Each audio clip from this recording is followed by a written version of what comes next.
안녕하십니까, 주식불류입니다. 자, 똑같은 업종의 삼성전기업 프론티어. 자, 삼성전기업 프론티어 비교하는 거는 좀 어려운 부분이 있지만 같은 업종의 일을 하고 있습니다. 그런데 지금 주가는 차이가 있죠. 자, 기술적 분석으로 봤을 때 이동평균선과 이 거래의 차이가 이 두 주식 어떻게 나타나는지, 그럼 어떤 주식을 어떤 시대에 매수를 하는지 아시게 될 겁니다. 자, 첫 번째 방송에 이동평균선 얘기를 드렸는데, 두 번째로 이 기술적 분석의 양대축이죠. 그죠? 거래량, 이 거래량과 주가의 상관관계. 자, 증권시장에서 매매 거래가 성립된 수량, 이 부분은 이제 거래량으로 하는데요. 이 거래량의 동향을 분석하려는 주가를 예측하기 위한 유효한 수단이 된다는 겁니다. 이 거래량과 주가의 상관관계, 가장 기본적인 부분입니다. 거래량이 점차 줄고 있는 상태로부터 증가하는 추세를 보일 때는 향후 주가가 상승한다. 줄고 있다가 증가할 때는 상승한다. 두 번째, 거래량이 점차 증가하는 상태에서 감소하는 경향을 보인다. 주가 하락. 자, 세 번째, 주가가 상승하여 정상에 가까워지면 가까워질수록 주가 상승에도 불구하고 거래량이 감소하는 경향을 보인다. 네 번째, 주가가 바닥에 가까워질수록 주가 하락에도 불구하고 거래량이 증가한다. 상승이 임박했다. 이렇게 되는데요. 이 거래량 이동평균선, OBV 거래량 비율, 그 다음에 거래량 회전율, 클라이맥스 지표, 변환 지표 등이 거래량 이동평균을 같이 활용하면 좋은 지표다. 자, 이렇게 기본을 아시고, 자, 삼성전기업 프론티어 한번 보도록 하겠습니다. 자, 먼저 삼성전기 보시면 동사 사업은 수동 소자를 생산한 컴포넌트 사업 부분, 카메라 모듈과 통신 모듈을 생산하는 광학 통신 솔루션 부분, 그 다음에 반도체 패키지판을 생산하는 패키지 솔루션 사업 부분으로 구분된다. 그리고 실적도 보시면, 자, 이 코로나 시국에도 보시면 실적이 계속 2020년 잠시 좀 주춤하지만 계속 증가하는 매출과 영업이익이 동시에 증가하는 그런 종목이 삼성전기다. 여기에 보시면, 자, 프론티어 같은 경우는 동사는 카메라 모듈 관련 자동화 장비 전문 기업으로서 전장용 카메라 조립 및 검사 장비, 앞서 삼성전기 3개의 사업 부분에서 1개의 사업 부분을 같이 하면서 어떻게 보면 프론티어가 삼성전기에 납품을 한다, 이렇게 보시면 됩니다. 실적도 보시면 2021년부터 그리고 2022년 더 좋아질 것이다, 이렇게 예측을 하고 있는데 아직까지는 그렇게 나오고 있지 않은 상태. 자,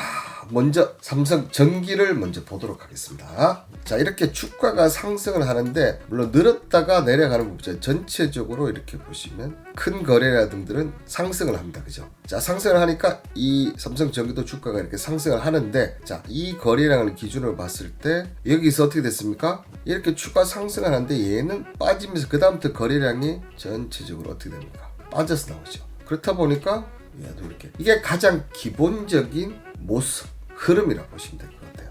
주가가 상승할 때는 거래량이 이렇게, 그죠? 여기에 하나 더, 우리 저번 시간 한번 생각해 보십시오. 자, 제가 이동평균선, 그래서 5일선이 뭐다? 세력선이고 21일선이 생명선이다. 자, 이렇게 상승을 할 때 어떻게 됐습니까? 잠시 깨는 수도 있지만은 꾸준하게 보면 21선을 지키면서 올라간다. 근데 하락 추세일 때 이렇게 보시면 잠시 내려왔다 올라가는 구조도 있지만 전체적으로 뭐다? 21선 밑에 놓는 경우가 훨씬 더 많다. 왜 제가 20일 이동평균선을 생명선이라고 얘기를 했는지, 자, 이 거래량과 이 이동평균선을 같이 보면, 자, 차트 보는데 이렇게 훨씬 더 도움이 된다. 올랐을 때 이 21선 이동평균선 흐름을 한번 보십시오. 그리고 내렸을 때, 이렇게 내려갔을 때 20일 이동선 평균선을 보시면 확실히 상승 때는 거의 대부분 21선 위에 있고, 그 다음에 하락할 때는 뭐다? 밑에 있다. 그리고 거래량도 상승할 때는 꾸준하게 이 최대 거래량들이 올라가는 추세를 보이는데, 내려올 때는 물론 삐죽삐죽 하면서 튀어나온 것도 있지만 전체적으로는 거래량이 증가하지 못하는, 그리고 여기에 이동평균선까지 같이 보면 아주 좋다는 거죠. 자, 그리고 또 삼성전기의 프론티어 두 가지 비교할 때 차이점은 뭡니까? 지금 시장이 뭡니까? 약세장이다. 약세장에는 뭐다? 대형주가 움직이기 쉽지가 않겠죠. 거기에 제가 이제 차트를 좀 확장을 했습니다. 이제 확장을 해서 보니까 어떻습니까? 최근에 삼성전기가 거래량이 좀 수반이 됐어요. 그죠? 수반이 되면서 어떻게 됐습니까? 이 수반이 되면서 위로 올라서고 이렇게 21선 돌파를 해줬으면 좋은데 어떻게 됐습니까? 거래량이 수반이 됐는데도 21선을 돌파를 못하니까 어떻게 된다? 거래량이 다음에 다시 줄으면서 다시 하락을 하는 이런 모습을 보여주고 있다는 거예요. 자, 그에 비해서 프론티어 한번 볼까요? 프론티어 같은 경우는 2022년 그죠? 2월 23일 날 상장을 해서 상장 효과에서 쭉 내려가다가 내려올 때 어떻게 했습니까? 이때 거래량 이유는 거래량 쭉 내려왔어요. 그죠? 쭉 그러다가 여기 올라왔어요. 뭐다?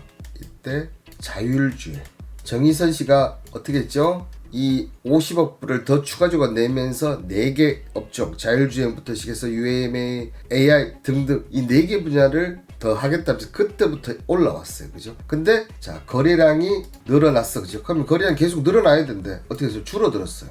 맞죠? 줄어들었습니다. 근데 어떻게 됐습니까? 이 21선을 지켜주고 있습니까? 안 지켜주고 있습니까? 지켜주고 있다는 거죠. 이 21선을 지켜주고 있으니까 어떻게 된다? 거래량이 줄어들더라도 결국은 이 거래량이 터지면서 그죠? 결국은 거래량이 터지면서 지금 꾸준하게 상승하는. 자 그러면서 한번 보시면 자 제가 이렇게 체크를 하면 5일선, 21선, 61선이 지금 어떻게 됐습니까? 정배열의 모습 보여주고 있어요. 자 삼성전기는 지금 보시면 어떻게 됐다? 5일선, 21, 61선을 보면 전형적인 역별을 보여주고 있다. 자 거래량 그 다음 이동평균선 이 두 가지만 보도 어떻게 된다? 내가 이놈을 매수를 해야 될지 이 종목을 매수를 해야 될지 저 종목을 매수를 해야 될지 그리고 거기 하나 더 시장이 강시장이냐 약시장 그러면 지금은 대형주보다는 중소형주를 하는 게 맞겠구나. 그리고 이놈은 정별이고 저놈은 역별이네. 그러면 삼성전기보다는 이 프론티어를 매수를 해야 된다. 단 뭐다? 올라는 가는데 지금 이제 프론티어 올라가요. 그 다음에 그죠? 맞습니까? 근데 거래량이 여기서부터 이제 꺾인단 말이에요. 꺾인다? 그럼 어떻게 된다? 내가 흐름을 보고 매도를 해야 되는데 내가 이 시점에서 아마 여러분들 고민을 많이 하실 거예요. 그죠? 자 그렇다면 분봉을 한번 보자. 자 지금 어떻습니까? 여기 고점 치고 지금 더 올랐어요. 근데 거래량은 지금 밑으로 가고 있어. 이게 추가적인 상승 가능성이 높을까요? 낮을까요? 지금 단기적으로는 뭐다? 내릴 가능성이 높다는 거죠. 단기적으로는. 자 그렇다면 내가 이 고점을 쳤을 때 여기 그 다음에 이 음봉이 났다. 기술적으로는 그렇습니다. 이 음봉이 이탈했다. 지금 살짝 이탈했다가 지금 올랐네요. 그죠? 이 이탈하는 시점에 이런 게 나온다. 이런 게 나온다. 단기적으로 매도를 해야겠다. 그리고 어디서 매수 시점을 다시 봐야 된다? 어디서 봐야 됩니까? 일단 5일선을 봐야겠죠. 오늘 5일선 지지 여부. 그 다음 최종 핵심은 이 21선이 되겠죠. 근데 이 21선 이번에 이 21선 내려왔는데 이걸 무너져 이렇게 돼버렸다. 그러면 21선 올라올 때까지는 지켜보는 거예요. 21선이 올라올 때까지는 뭐다? 지켜보는 게 맞다. 그래 됐을 때 거래량은 어떻게 됐습니까? 거래량은 당연히 이렇게 줄어드는 현상을 분명히 보일 겁니다. 자 이렇게 거래량 이동평균선 그 다음에 이제 캔들 하나 남았죠. 그죠? 캔들 제가 이제 다음 주에 제가 방송해 드릴 건데 요 캔들 이렇게 세 가지 기본적인 내용만 아셔도 차트 보는 게 그렇게 어렵지 않다. 거기에 기본에서 좀 더 변형되고 확장된 것을 알아가신다면 여러분들 계좌를 더 풍성하게 만들지 않을까 이렇게 생각이 듭니다. 자 오늘은 거래량과 이동평균선 같이 이렇게 해서 봤는데 제일 중요한 건 뭐다? 기본을 알고 가야 된다는 거 기본 꼭 기억하시길 바라겠습니다. 자 오늘 시장 하락에도 열심히 공부하자 보면 분명히 좋은 결과 오는데요. 오늘 방송 내용이 마음에 드셨다면 좋아요 댓글 남겨주시면 감사하겠습니다. 오늘 방송 이것으로 마치도록 하겠습니다.